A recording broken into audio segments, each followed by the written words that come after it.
I really am glad that Amazon.co.uk is taking this whole COVID-19 situation very seriously. There was some announcement that went out to say that they were going to really prioritize top priority products for delivery, which is, of course, why it takes 6 weeks for them to deliver a pack of COVID-19 masks, and it takes about 24 hours for them to deliver some fun and rather disturbing tarot decks.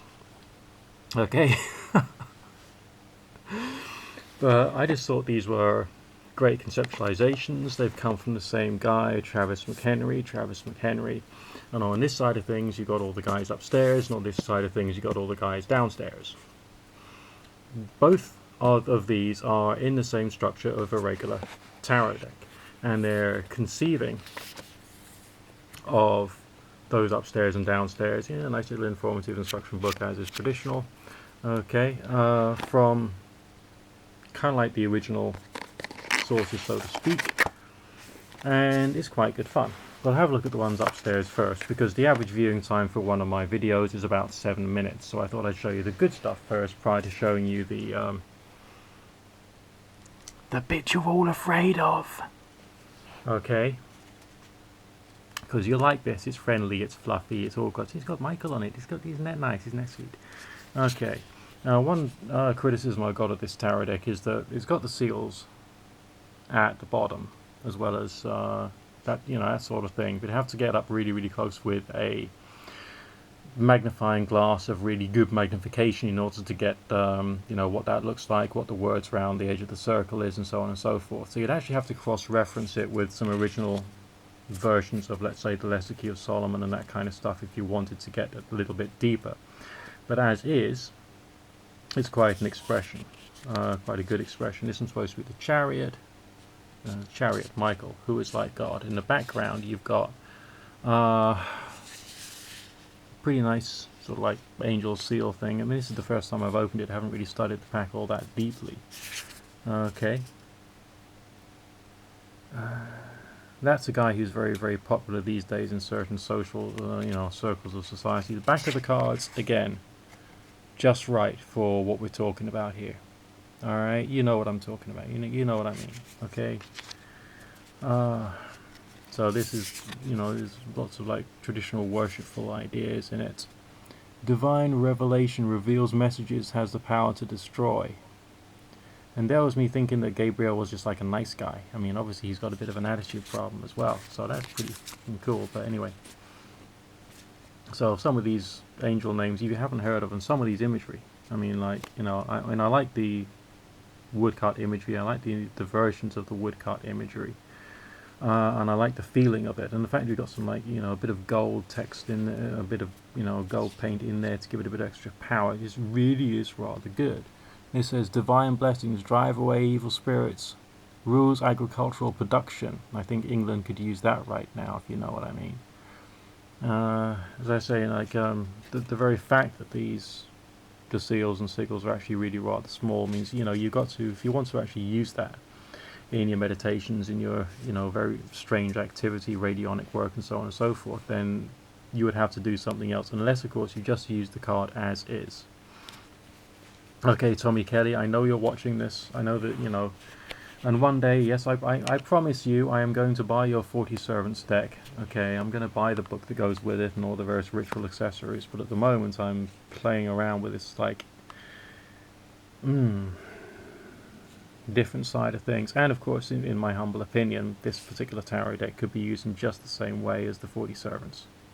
Okay, we're talking about, theologically, religiously, magically, meditationally, affinity and friendship. Attain the friendship of anyone. God, that could be useful, couldn't it?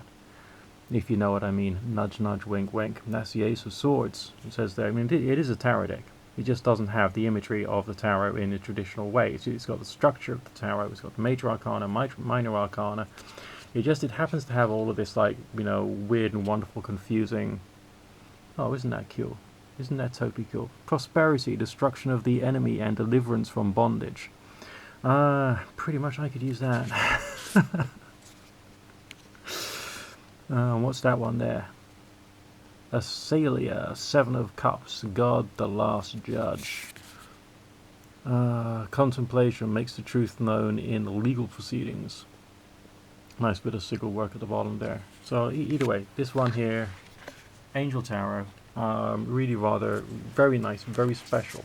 And I think it's the sort of thing that I can like have a look at whilst I've got a bit of like Netflix in the background and get my head around in a bit more of a way. Now we can get onto the fun, disturbing bit, which is more the sort of thing that my audience in general will be much more interested in, because my audience is full of very disturbing people, and very disturbed people as well.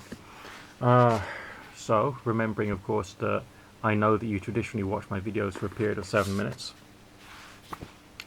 So let's go into something a bit more interesting.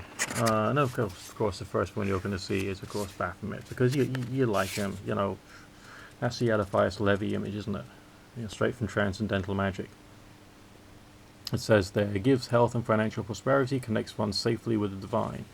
Baphomet wasn't actually an evil demon of hell, was he?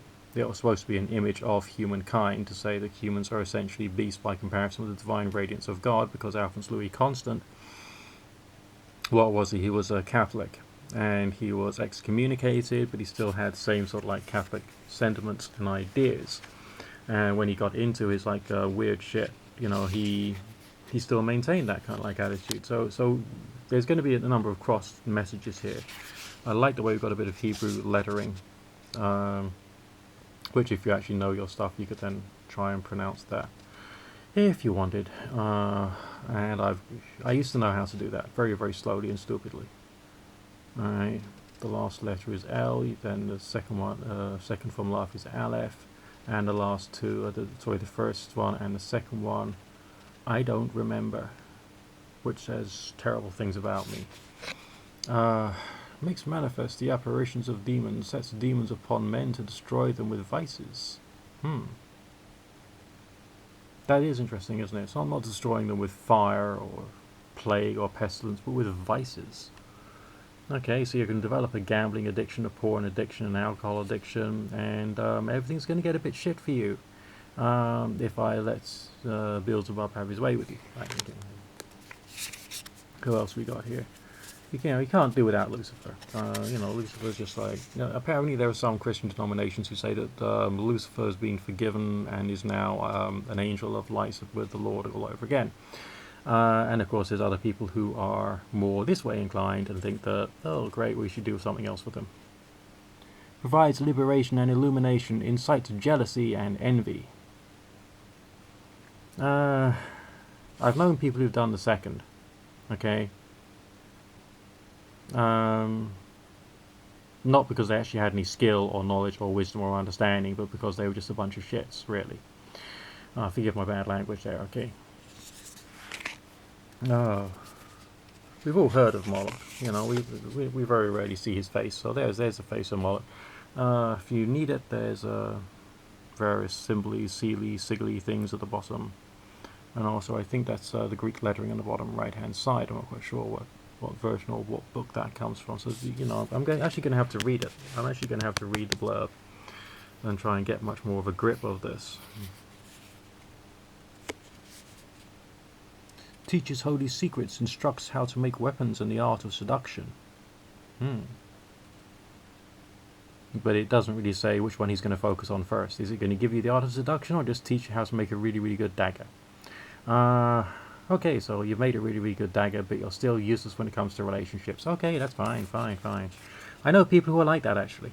You know, they know how to make all kinds of things, but like when it comes to like dealing with people, they're ghastly.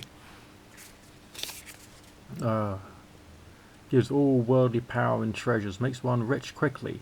I'll put that one aside for them. I might need that one. I mean, my main point in me showing you this stuff is because it's cool. It's because it's fun. I mean, as I say, this is like the structure of the tarot. That's the Ace of Pentacles. That's the Emperor. 5 of Wands. So you can use this just like a tarot deck if you wanted. Namely, you can remove one court card from each suit.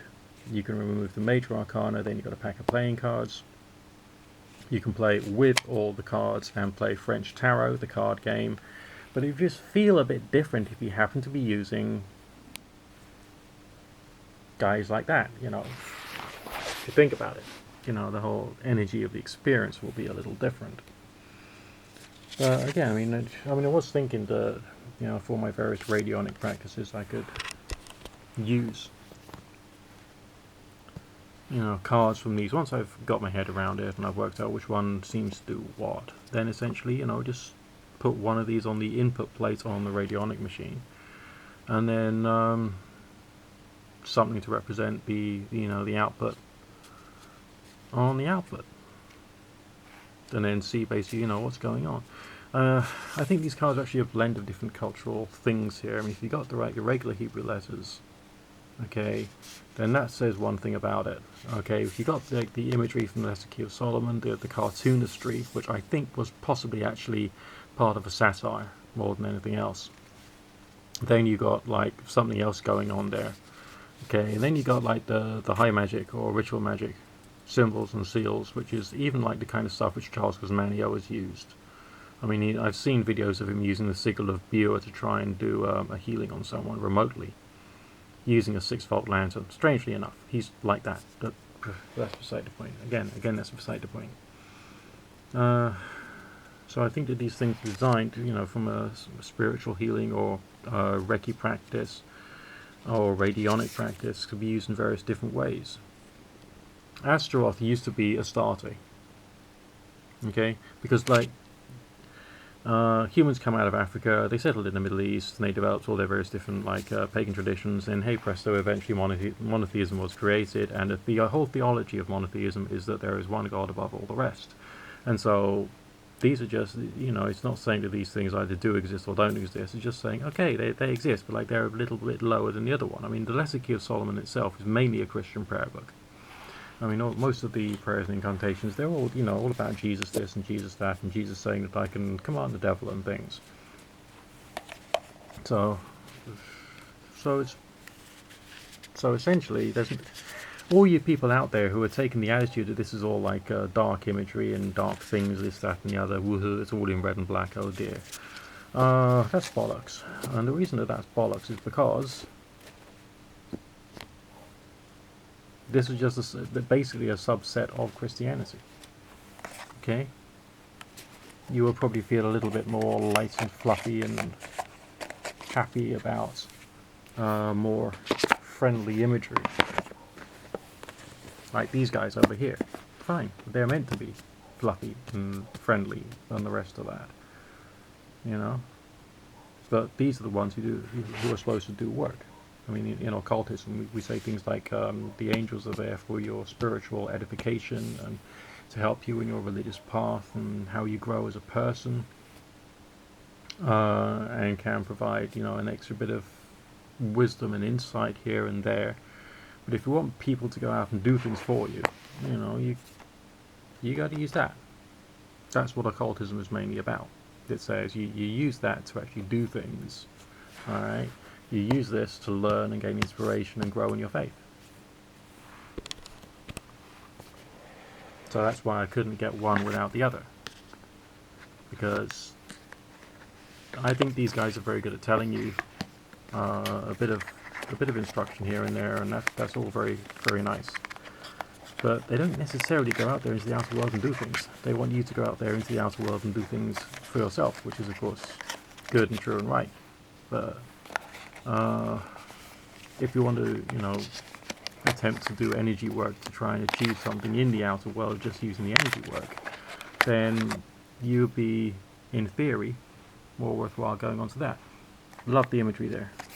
If you know your Bible, okay, 6-winged creature, wings covering its feet, wings covering its eyes.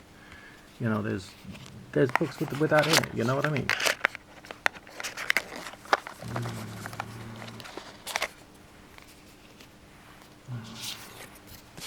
And don't forget your little sigils at the bottom, which you can't see on my camera because the focusing doesn't work brilliantly.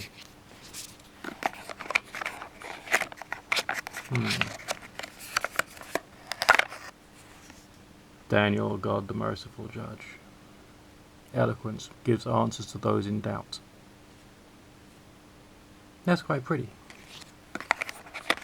I'm finishing off on the angels just to chill you out and and to stop you from thinking that I'm necessarily like the most creepy person on the face of the planet. But you probably think that anyway. Oh, the bloody things have got stuck in there.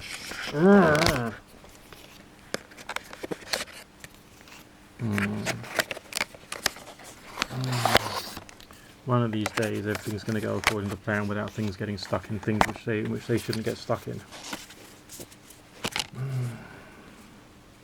I mean, in reality, this will make a great meditation deck. You know, nice, tranquil, feels safe, giving you wisdom. The praiseworthy God, lights and understanding, acquires knowledge and cures illness. Very useful. Well, as is traditional with all this weird stuff, you know, you don't go around promising results, because that's only what stupid people do. But I thought I would just show you an interesting little tarot deck. And, I mean, it's all art. It's all like a moment in time. It's all like, you know, it's beautiful, though. You just... Yes, I confess it. I am a person who actually likes his subjects that he works in and all that kind of stuff. Speak to you again soon. Mwahaha.